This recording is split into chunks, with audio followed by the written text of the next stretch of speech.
Hello, and welcome to Whisper to Sleep, the place where we unwind, find calm, and drift into rest. I'm your host, William, and I'm truly glad you're here tonight.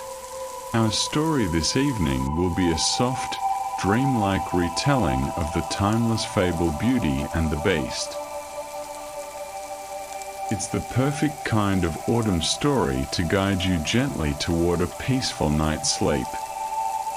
Before we begin, let's pause for a moment to settle in. Allow any tension in your body or restless thoughts in your mind to slowly fade away. Make yourself as comfortable as you can, and as you relax into stillness, gently lengthen your breathing, especially your exhale. Bring your focus to the rhythm of each breath. Notice how the slow, steady flow of air can become a soothing and mindful experience. When I speak to you here, before the tale begins, I try to share the words that I would want to hear if I were falling asleep to this show. For much of my life, I often found it difficult to drift off to sleep. Even now, I sometimes have restless nights, but I've learned over time not to let that fact upset me. Yes, a night of little sleep can make the next day harder, but getting stressed about it only makes rest even more elusive. So as you listen tonight, remember, you can always turn to your breath to ease any lingering stress, tension, or worry. It's a simple and effective way to calm your nervous system and prepare your mind for a beautiful night's sleep. That's especially true when your deep, slow breathing is paired with a gentle bedtime story, like the one we are about to share. This is a tale as old as time. So without any more delay, let's step together into the dreamy world of Beauty and the Beast. Once, there was a merchant named Laron who had invested all his wealth into a fleet of ships, but every one of them was lost to the sea. Being a widower, he didn't have to break the news to a wife, but he had 6 children who were used to a life of ease and comfort. When creditors came calling and word spread that the family was ruined, most of his children took it hard. Days passed, then weeks, yet none of the ships returned to port. The merchant was forced to sell their fine furniture, their carriage, and even his daughter's jewelry and gowns. Eventually, they had to leave their grand home and move into a small cottage on the edge of town. Laron was often away, visiting business contacts and searching for partners who might help him rebuild. While he traveled, his children, 3 sons and 3 daughters, were left to manage the household on their own. But aside from the youngest, they were ill-suited for the work. The older siblings had been raised in comfort, their lives centered on study and leisure, with no need for practical skills. The youngest daughter, Camille, was different. She willingly took on the household chores now that they had no servants. Perhaps it was because she was younger and more adaptable, or perhaps it was her naturally kind and steady nature. Whatever the reason, Camille worked to learn the basics of running a home. Laron was generally well regarded in the village, but his older children made no effort to adjust to their new life. They did nothing to prove themselves useful or to earn the goodwill of neighbors who might have helped them. Camille, on the other hand, sought advice from the villagers. She learned to bake, sew, tend a garden, and care for chickens. The villagers' initial wariness turned to real affection as they saw her eagerness to learn and her willingness to work hard. Over time, she became the one holding the household together. While her siblings pined for their former lifestyle, Camille kept their home tidy and made sure there was always food on the table. Then, one day, after nearly 2 years in the cottage, Laurent received astonishing news. One of his missing ships had returned to port, its cargo largely intact. The family rejoiced. The older 5 children declared that their days among the villagers were over. Camille was happy for them, but the news didn't mean as much to her. She had grown to love their small home, the garden, and the warm scent of bread baking. Though it would be nice to see her family content again, she wasn't certain she wanted to return to a life of idleness. She had discovered she liked being useful. Laurent needed to travel to the port on horseback to reclaim his property. It would take him several days.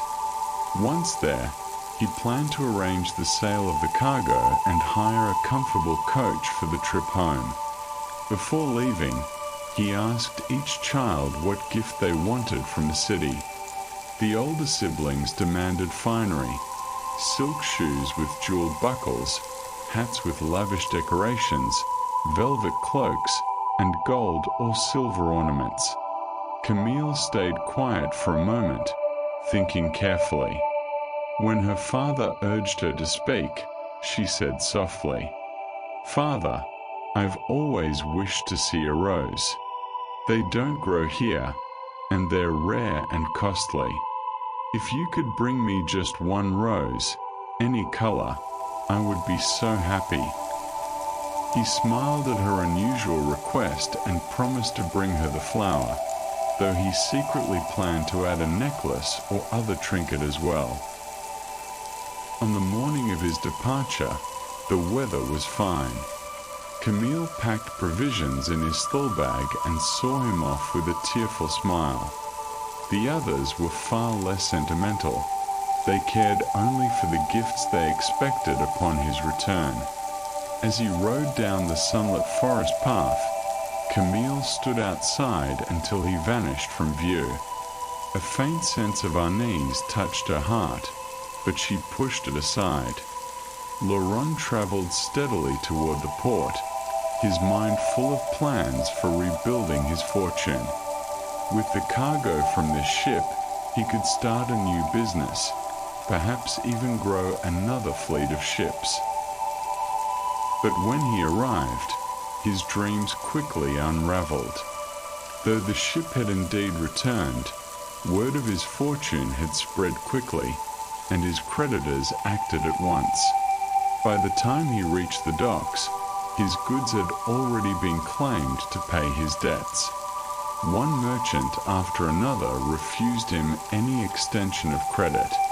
By the end of the day, he was debt-free, but he had nothing left. No money to invest, no funds for gifts. Disheartened, he decided not to stay in the city. Without preparing for the weather or sending word to his family, he mounted his weary horse and started the journey home. A few hours from the city, night fell, and with it came a fierce storm. Lightning flashed, thunder boomed, and the wind tore through the trees, snapping branches. His horse panicked and bolted from the main road, carrying him deep into an unfamiliar forest. Realizing too late how foolish it was to travel in such conditions, Laurent searched desperately for shelter. Finally, a tall stone wall loomed ahead. He urged his horse closer, hoping it meant he'd reached a house. It was an estate, surrounded by high walls and a heavy iron gate, slightly ajar. Without hesitation, Laurent dismounted and pushed the gate open, leading his horse along a paved path toward a shadowy building ahead. Through sheets of rain, he glimpsed the outline of a grand mansion. It was an intimidating sight for an uninvited guest, but he feared he might not survive the night otherwise. He tied his horse under a sheltered alcove, then climbed the steps to a massive front door. Grasping the iron knocker, he let it fall, the sound echoing like thunder. When no one answered, he pushed the heavy door open and nearly stumbled inside. He found himself in a vast entry hall, with curved staircases on either side and suits of armor standing guard. Ahead stood a set of intricately carved double doors, light spilling faintly from within. Calling out received no reply, so he stepped forward and pushed the doors open. A warm fire blazed in the enormous hearth, and a table was laid with a simple meal: bread, roasted meat, a carafe, and a large cup. Comfortable chairs and tables stacked with books filled the rest of the room. Still, no one appeared. Hunger gnawed at him until he could resist no longer. He took a slice of bread, then slowly finished the entire meal. An hour passed in quiet comfort. Perhaps, he thought, the owner was away and sheltering from the storm elsewhere. Draining the last of the drink, he leaned back, warmed by the fire's glow.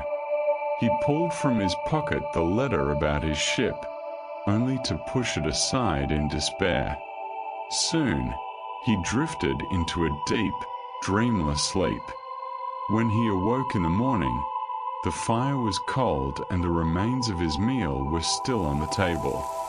Ashamed to have entered a stranger's home without permission, he decided to slip away before the owner returned.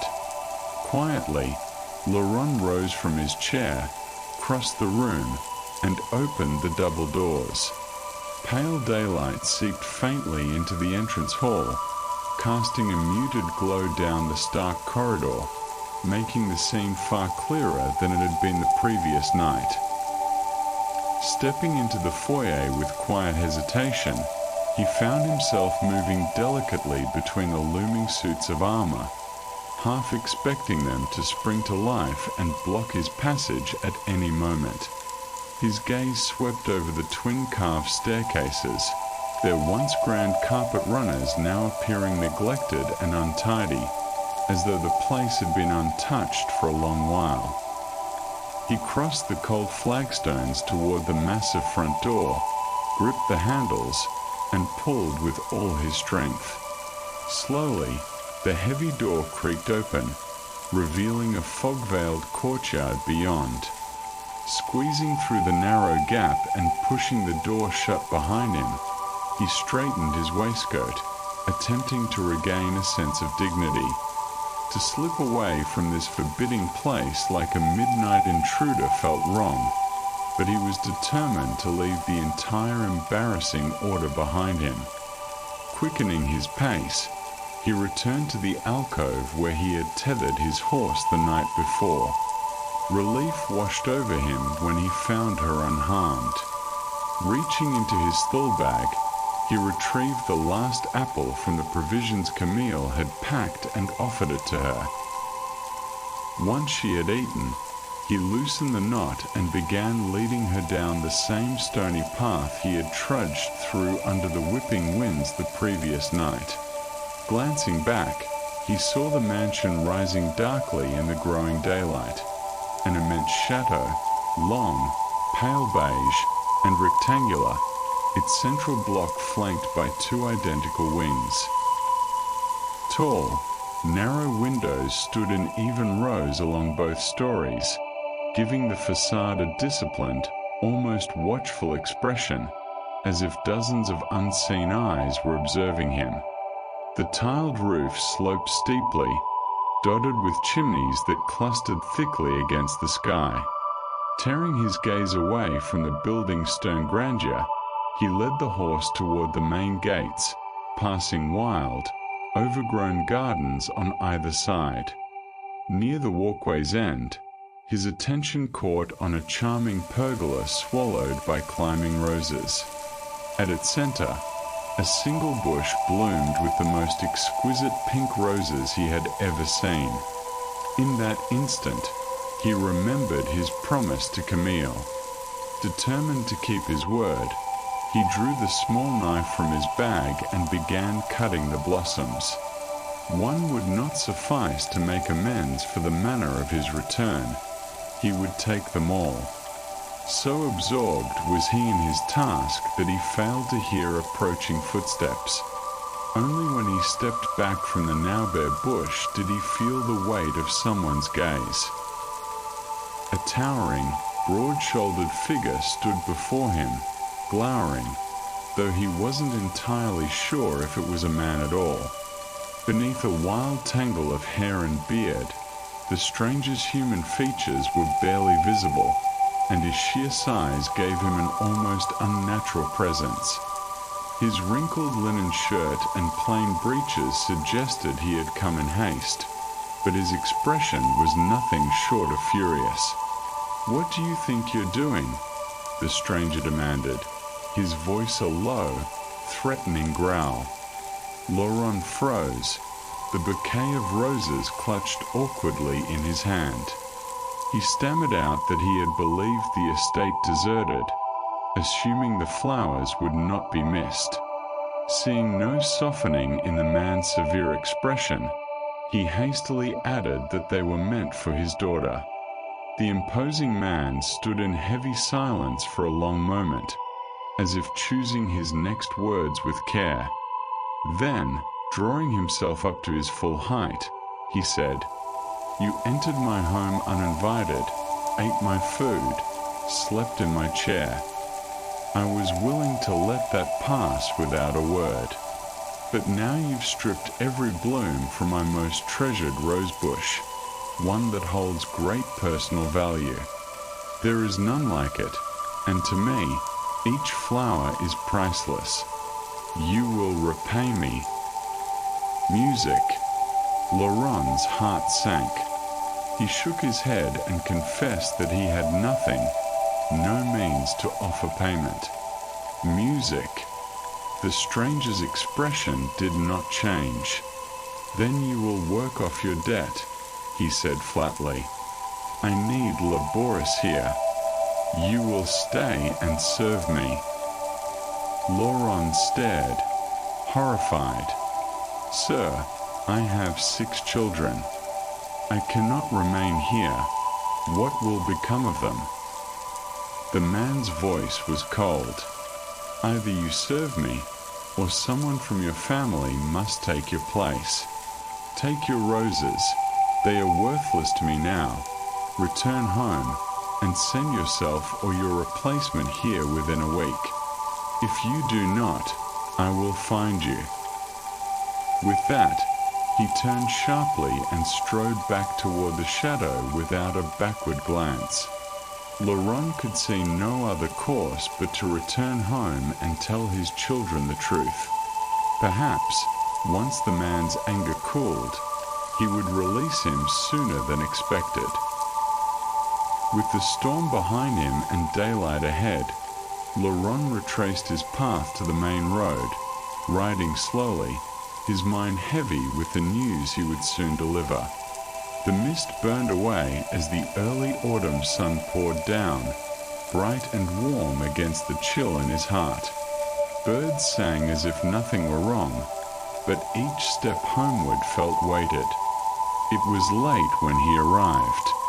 His children rushed to greet him, eager for the gifts they had been promised. They rummaged in his saddlebags, searching for treasures, but instead, he handed each one a rose. Camille inhaled hers with delight, admiring its beauty, but the others demanded their real presence. That evening, gathered around the crowded kitchen table, Laurent told them everything: his failed journey, the loss of his fortune, and his grim agreement with the mysterious estate's master. Music. When he explained that he must return to work off the debt, his 5 eldest children protested bitterly, demanding to know how they would manage without him. Only Camille remained silent, her gaze unreadable. At last, she asked for quiet and announced that she would take her father's place. Tears welled in Laurent's eyes as he refused, but Camille's reasoning was hard to dismiss. He was needed at home to support the family while she could be spared. She could cook, clean, and manage whatever duties were given to her. In her mind, there was no other fair solution. Within 2 days, Camille had gathered her modest belongings. She pressed her rose between the pages of a book so it would remain with her as a reminder of why she was leaving.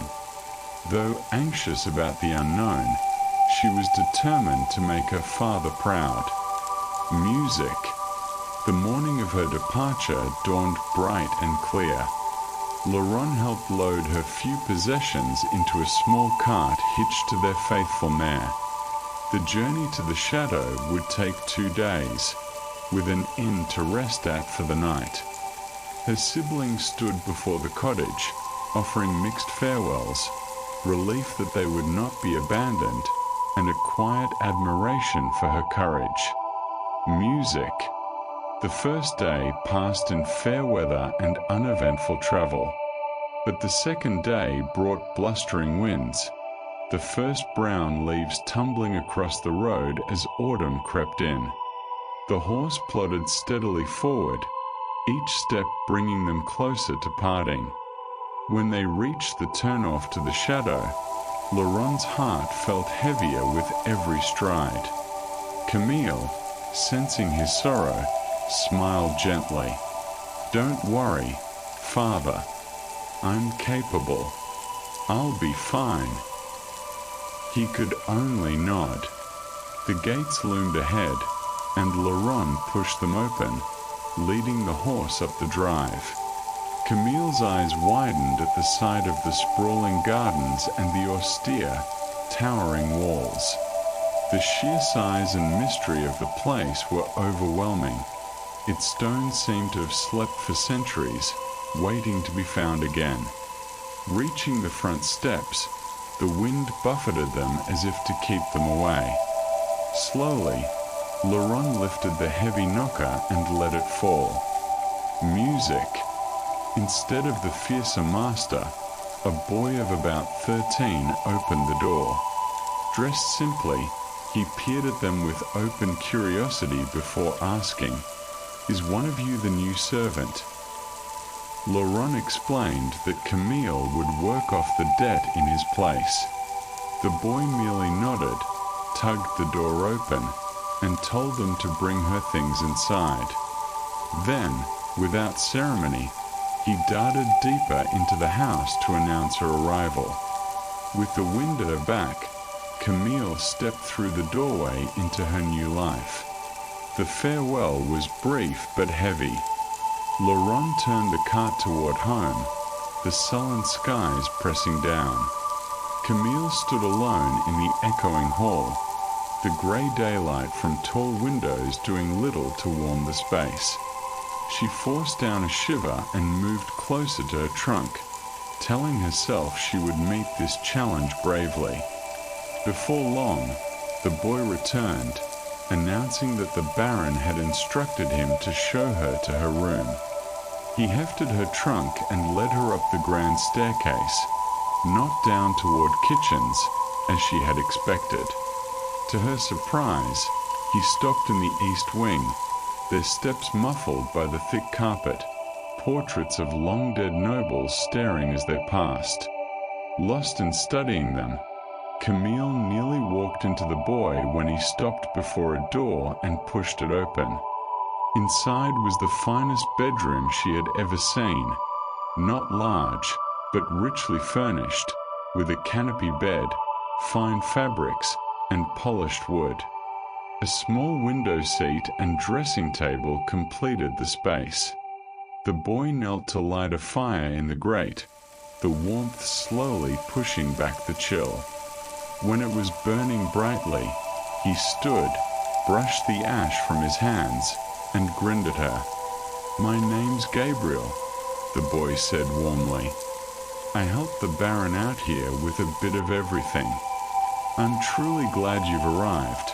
It gets rather lonely at times, and I could certainly use an extra pair of hands for the daily tasks. Camille hesitated, unsure what counted as daily tasks in a place like this. Instead of asking, she simply thanked him for the warmth of the fire and inquired when she would meet her new employer. "The Baron said he'll speak with you tomorrow," Gabriel replied. "He'll go over your duties then. For tonight, I'll bring you something simple for supper, and I hope you get a good night's rest." Just as quickly as he had appeared, Gabriel was gone, the door shutting silently behind him. Taking a slow breath, Camille set about unpacking. She placed her clothing neatly into the tall wardrobe and arranged her few treasured books on the side table near the bed. Opening the one on top, she glanced at the pressed pink rose tucked between its pages. A sad smile touched her lips before she closed the book and set it aside. She moved to the window, parting the heavy curtains, and curled up among the soft pillows of the window seat. From there, she could see the courtyard below, its gardens growing wild along the edges of the pathways and creeping up the stone walls. Dusk was settling in, the wind scattering leaves and bits of debris across the paving stones, swirling them into tiny spirals. Above, dark clouds drifted swiftly across a rising moon. Weary from the long journey and the strangeness of her new surroundings, she drifted into a light sleep, wrapped within the folds of the curtains. A soft knock woke her. Slipping from the window seat, she steadied her breathing and opened the door. Outside sat a tray holding bread, cheese, soup, and steaming tea, but no one was there. Gabriel, she realized, moved like a whisper. She brought the tray to the small table by the fire. Hunger made her eat every bite, and soon she was slipping into bed without bothering much about changing. The warmth of the sheets embraced her, and she was asleep within moments. That night brought strange dreams. She was walking the dark corridors of the chateau, following a large dog. The creature would dart into rooms, vanish, and then reappear moments later, always just out of reach. Eventually, she reached a doorway into which it had disappeared. Inside, she saw not the dog but the back of a man seated at a desk. He began to turn toward her, but before she could see his face, she awoke. Camille sat up, noticing that the fire had burned low and daylight was streaming through the window. A knock came at the door. Gabriel stood there with another tray. "Good morning, Miss Mail," he greeted politely. "I've brought you some breakfast. The Baron asks that you join him in his study when you've finished." She nodded, accepted the tray, and he vanished again. An hour later, Camille found herself at the door of the very room where her father had once stolen a meal by the fire. She heard the rustle of papers within. Clearing her throat, she knocked lightly. The sound ceased, followed by the scrape of a chair. The man who appeared had a thick beard and harsh, prominent features. His natural expression seemed to be a scowl. Startled though she was, Camille kept her composure and inclined her head politely. He studied her for a long moment, then gave a curt nod and motioned for her to sit near the fire. Lowering himself into the opposite chair, he spoke. "So, you're here to work off your father's debt. Do you have experience with household duties, cleaning, cooking?" Camille confirmed with a nod. Satisfied, he reached for a heavy ring of keys from a nearby table. "As you can see, I have little help." Gabriel handles errands and brings me daily provisions from his mother: bread, milk, eggs, but there's no one else to maintain the estate. Between the two of you, we'll manage."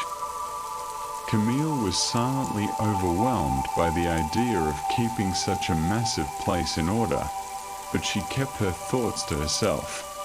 "These keys open most rooms," he went on, "though you won't need many of them. If there's something Gabriel can't provide, come to me. Otherwise, make your own decisions about the household. I spend most of my time in here or in the library." She nodded again. Taking that as the end of their meeting, he stood abruptly. Camille rose, accepted the old keys, and headed for the door. His voice called after her, "Dinner is at 7. It would be sensible to join me in the dining room." She murmured thanks and stepped into the grand hall, feeling both dwarfed by it and oddly trapped. The keys lay heavy in her palm, carrying an unspoken weight of responsibility. From the shadows, Gabriel emerged, smiling brightly. "Would you like a tour?" Grateful, she agreed, and thus began her life as the chateau's housekeeper. From Gabriel, she learned that the Baron had lived alone for many years. His severe appearance had given rise to fearful gossip among the locals, who avoided him entirely. Gabriel alone had formed a bond with him, first running errands, and then staying on out of loyalty and genuine affection. "The Baron's bark is worse than his bite," Gabriel assured her. That day, he led Camille through endless corridors lined with unused rooms. Many were sealed beneath dust covers, their fireplaces cold for decades.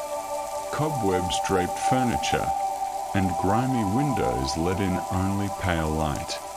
Only a few areas were used daily: the kitchen, the Baron's study, and the front hall. Most remarkable of all was the library.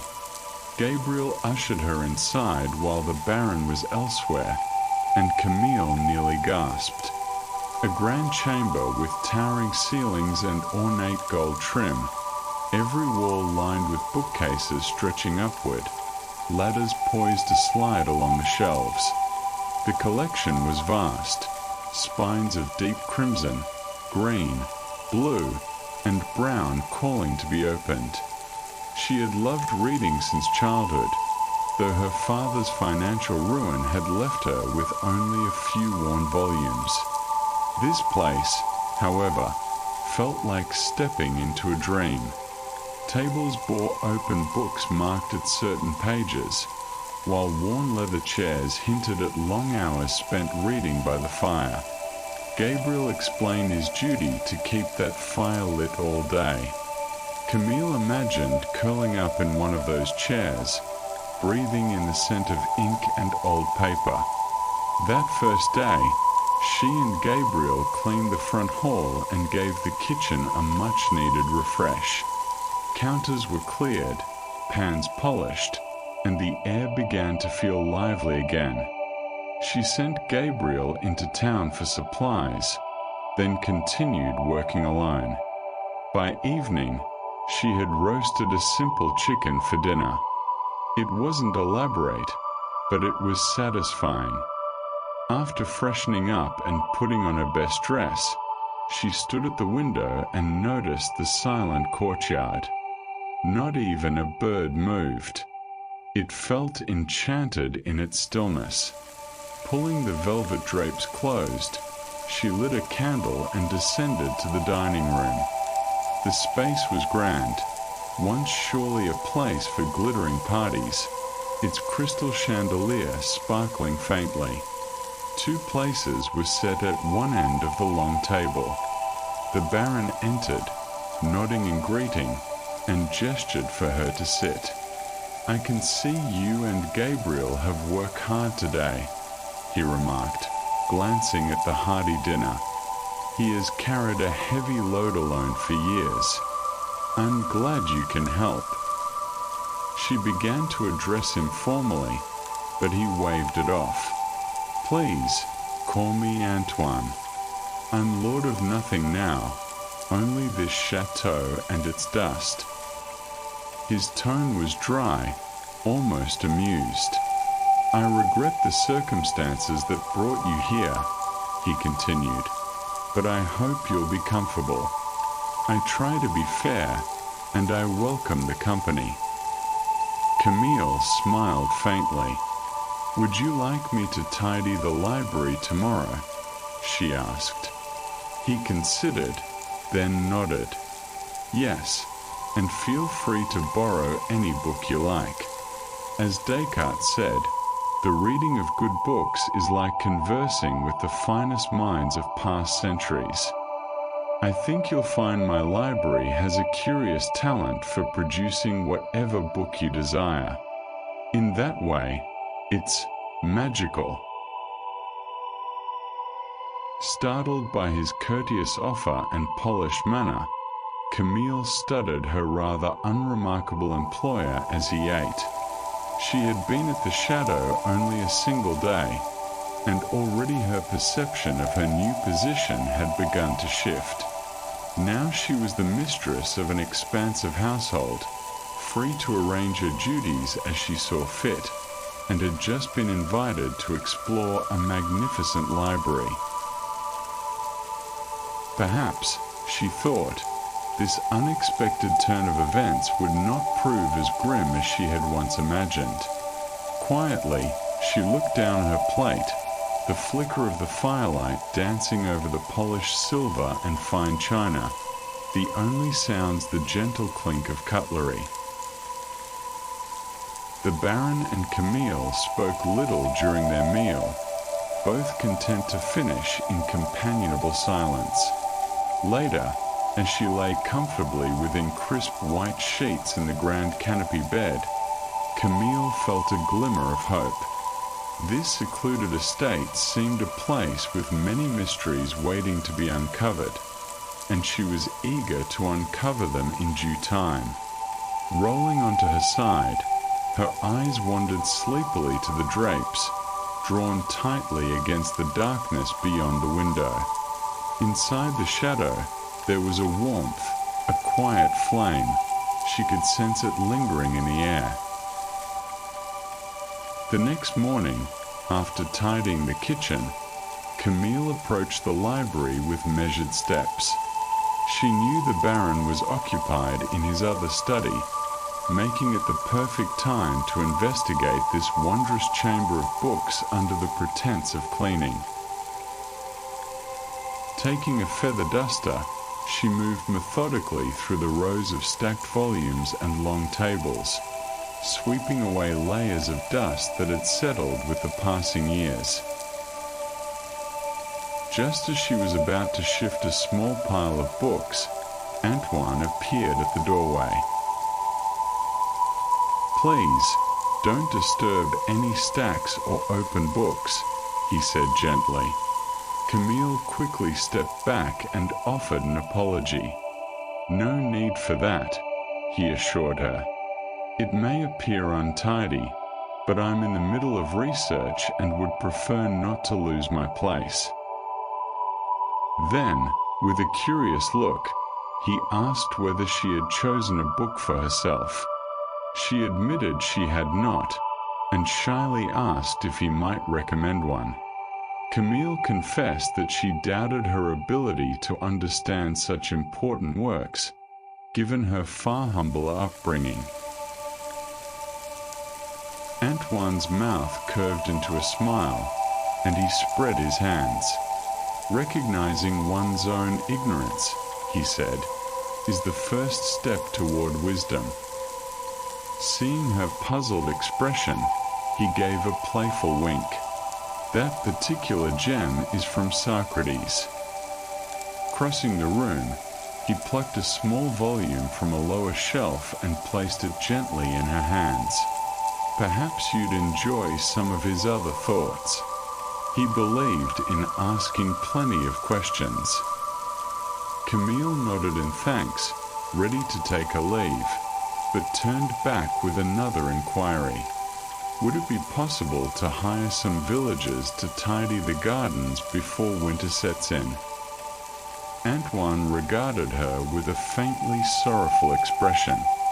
If Gabriel can find anyone brave enough to step onto the grounds, you may certainly arrange it. Sadly, most avoid the shadow entirely. Many wild stories have been told about me, which is why I live mostly in solitude.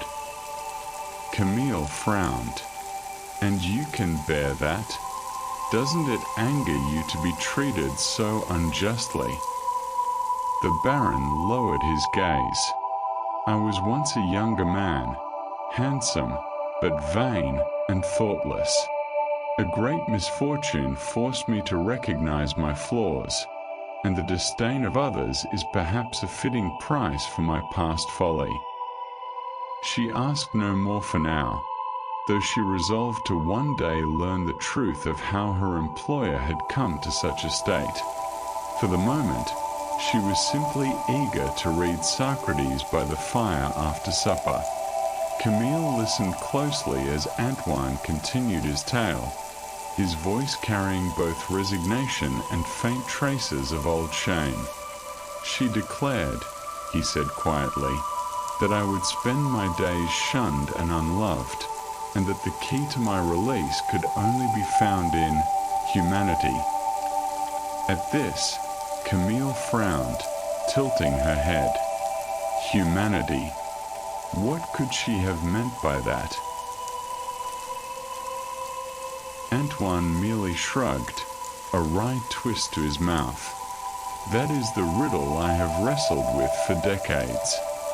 I have at my disposal a limitless library, volumes by the wisest philosophers, the sharpest mathematicians, the greatest poets.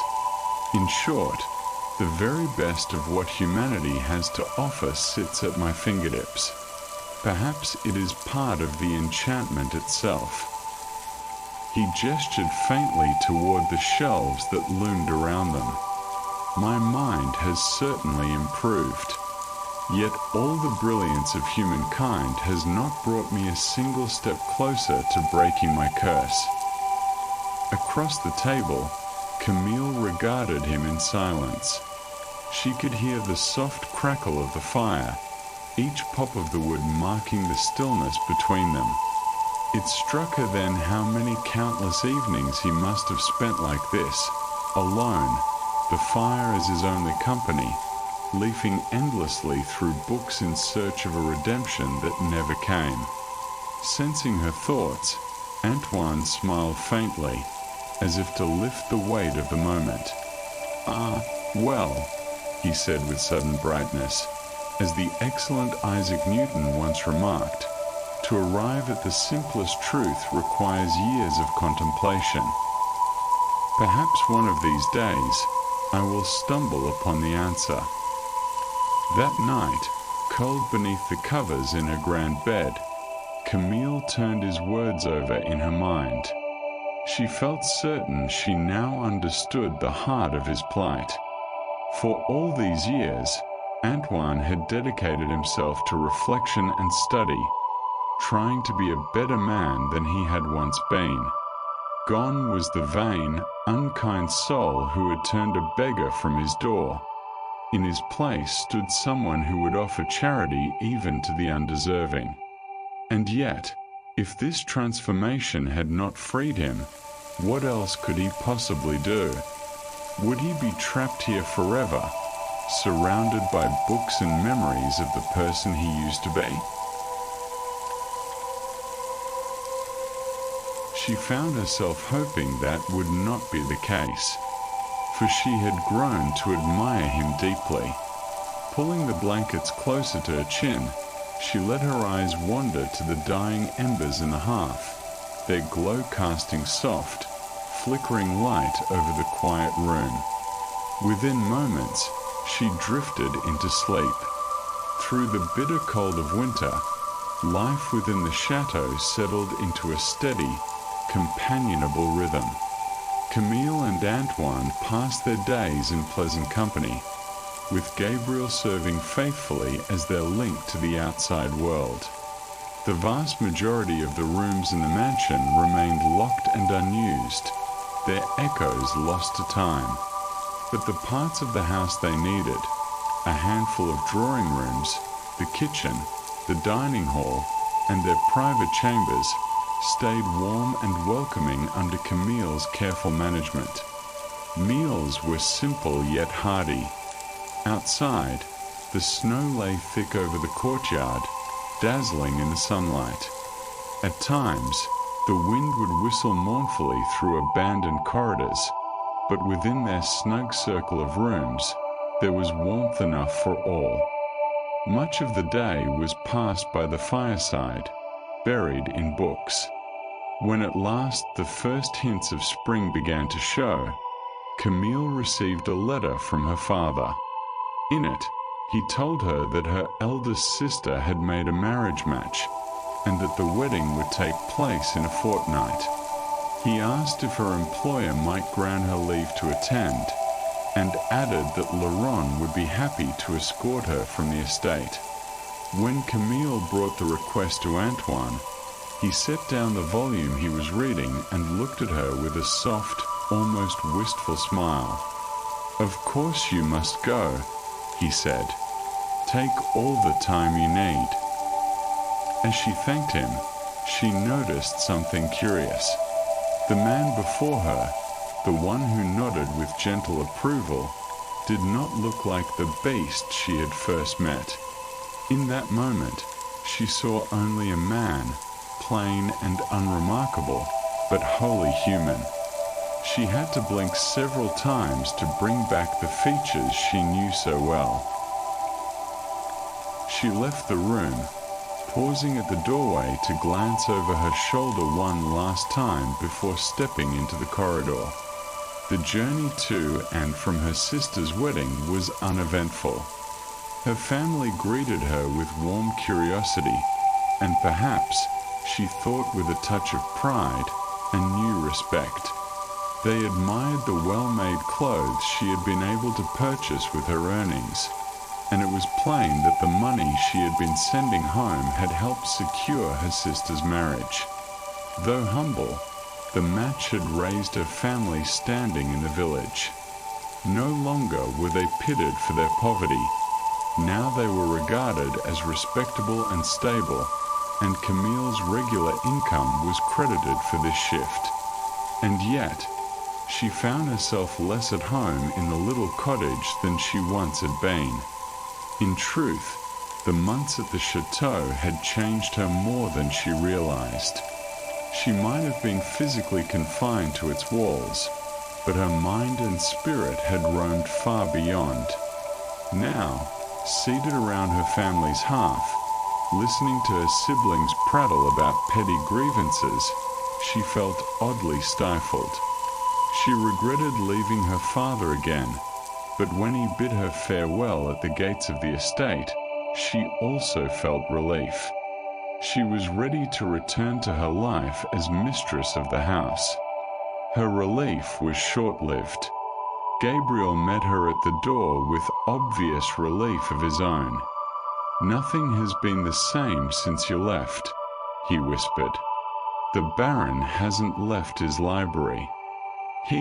He's let things go, madam." Camille wasted no time. After unpacking her belongings, she went directly to the library. The sight that greeted her made her heart sink. Books lay strewn across tables and floors, piled in haphazard stacks. Many were open, their spines bent. Empty glasses cluttered the surfaces. And there, slouched in an armchair, was Antoine, unshaven, rumpled, and with the weary look of someone who had gone far too long without company. When he noticed her in the doorway, a sheepish smile touched his lips. Relief flickered in his eyes. Once again, Camille's vision betrayed her. For a moment, she saw only a man, tired, yes, but ordinary. She had to focus before the illusion melted back into the form she had first known. Whatever the truth, she wasted no time in setting things right. Within days, the dust was gone, the books were neatly restored to their places, and the barren spirits had begun to lift.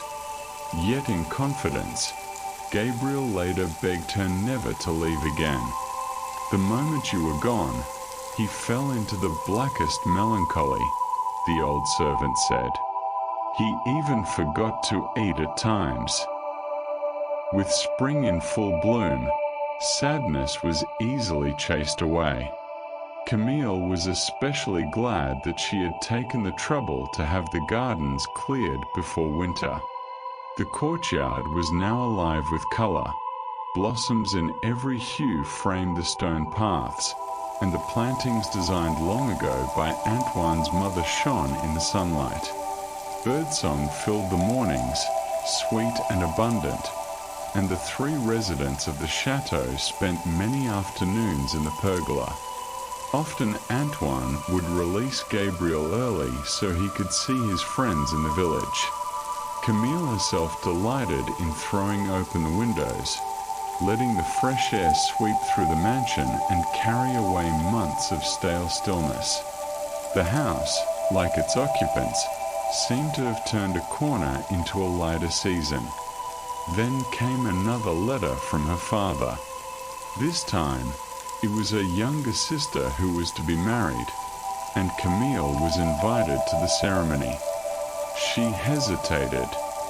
She felt duty-bound to attend, yet the thought of leaving Antoine again troubled her. After some thought, she devised an unusual plan, one she knew he would resist. "You should come with me," she suggested one afternoon. "You could take a room at an inn nearby." His eyes widened. "Camille, have you forgotten how people react when they see me?" She had expected this and was ready with her answer. "My village is far from here. No one there has heard the gossip about you. They will have no reason to treat you with anything but civility." Privately, Camille no longer saw him as terrible at all. To her, he was simply the wise, kind man she had come to know. She believed, perhaps naively, that others would see him the same way if given the chance. Whether as beast or as baron, she no longer cared. Antoine resisted at first, his refusal quiet but firm. Camille, however, would not yield. She told him plainly that she would not attend her sister's wedding without him. Faced with the prospect of depriving her of the occasion, Antoine finally relented, though the agreement brought him no joy. From that moment on, he carried a dark mood as the preparations moved forward, as if each step toward the journey made the weight in his chest heavier. Camille pressed on regardless. She sent Gabriel into town with instructions for the tailor. A suit must be made to the baron's exact measurements, one of fine cloth and modern cut. She had noticed, from the very beginning, that his clothes belonged to another era. Elaborate silks, ruffled cuffs, and ornate embroidery, all in the frivolous style of decades past. The new fashion was plainer, sharper, and altogether more dignified. In such a suit, she thought, Antoine might appear less like a relic trapped in time and more like the man she knew him to be. In the days leading up to their departure, the carriage was readied and the rooms they would need along the way were secured. On the morning itself, Gabriel stood at the chateau gates to see them off. He had never, in all his years of service, seen his master leave the estate. His parting words were a promise to keep the household in order until they returned. The road to Camille's village was long enough to justify a carriage, yet short enough to be covered in a single day. It was summer in full promise, and the world seemed determined to show it. The forest spread thick around them, the road shaded by an arch of green leaves. Sunlight filtered through the canopy, splintering into shifting patterns on the packed earth. A warm breeze rustled overhead, whispering faint invitations to linger. At first, Antoine said little, his silence deliberate, as though speaking would make the journey more real. Camille let the quiet be, gazing at the dappled light and listening to the rhythmic clop of the horses' hooves. But after several miles, the wall between them cracked. Antoine asked her about a book she had been reading, and soon their conversation flowed with the easy, lively rhythm she cherished. She caught herself smiling. Looking at him in profile, she could almost forget the form others saw. In that moment, she sat beside a charming man, intelligent, warm, and quick to laugh. She made no effort to dispel the illusion. By the time they reached the edge of the village, twilight had descended. The chirr of crickets filled the cooling air as the carriage rolled to a stop before her family's modest cottage. The door swung open before the wheels had settled. Her 4 unmarried siblings spilled onto the front step, staring with such unabashed curiosity that Camille flushed. Laurent, at least, maintained his composure. He stepped forward to thank Antoine politely for escorting Camille and for honoring the family with his presence. But the moment was spoiled when Laurent leaned toward their elder sister and whispered something crude enough to send her into an unkind giggle. The meaning was plain, and Camille's cheeks burned hotter. It was a relief to all when Antoine departed for his lodgings at the village inn. Camille allowed herself to be ushered inside, where she dutifully joined in the evening chatter about wedding plans. All the while, a part of her mind remained fixed on him, hoping he was not subject to insult or unkindness at the hands of strangers. That night, as she lay in her childhood bed, the thought struck her with clarity. She would be glad when the wedding was over and she could return to the chateau. That was her home now, a truth she had not realized until she left it. The next morning, Antoine met her at the church for the ceremony. One glance told her that her fears had not been unfounded. The small, close space seemed to press in around them, every gaze sharp and assessing. They sat in silence through the vows, neither willing to give voice to the discomfort they shared. The celebration that followed spilled onto the village green. Wildflowers and bunting dressed the space, and tables of punch and cakes lent a festive air. Children darted between groups of guests, their shouts rising above the hum of conversation. Women in bright summer dresses clustered in little knots, nibbling sweets with delicate precision. For Camille and Antoine, however, there was no welcome. She remained at his side, acknowledging the villagers with stiff nods. These were people who had once shown her warmth, who had taught her to bake bread and tend a garden. Now they whispered at a distance, their glances quick and guarded. Her family, for their part, made no effort to bridge the space. They left her and Antoine to stand together as though they were strangers at their own table. It was then, amid the murmuring crowd, that Camille overheard 2 men nearby. "You may have money," one said with a smirk, "but you'll never convince anyone to marry you with a face like that." The other gave a cruel laugh. Sad business when you have to court your own maid. That was enough. Camille set down her punch and walked with measured steps to the center of the gathering. Her voice, when she spoke, was clear and strong. I brought the Baron with me because I thought you were better than this. I believe his kindness and his character would speak for themselves, that you would see the man I know. But I was wrong. None of you are worthy of his notice. Let me tell you, Antoine is a better man than any here. I would choose him over every one of you 100 times. Silence fell over the green. Faces turned from her to Antoine and back again. And then, in that stillness, something shifted.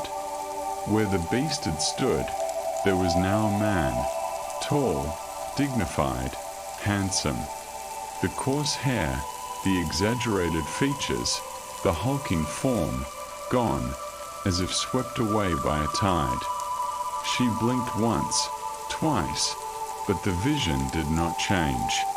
If anyone else noticed, they gave no sign.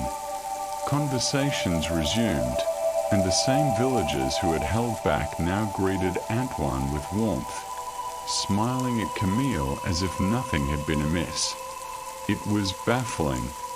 It was miraculous. It was the end of the enchantment. For years, Antoine had sought the answer in books, imagining the solution lay in the written wisdom of mankind. He had misunderstood. The woman who cursed him had meant something far simpler, to learn humanity not from pages, but from the living heart. In the compassion, loyalty, and love that had grown between them, Antoine had at last found what he lacked. Not long after, they sat together beneath the pergola in the garden. His mother's rosebush was in full bloom, the air heavy with its fragrance. Crickets began their evening chorus as twilight settled over the chateau.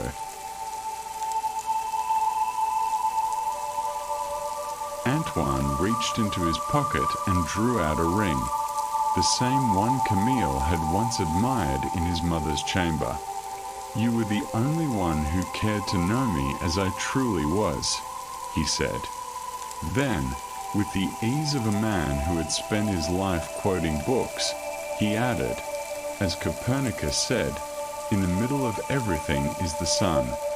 You have become that sun to me."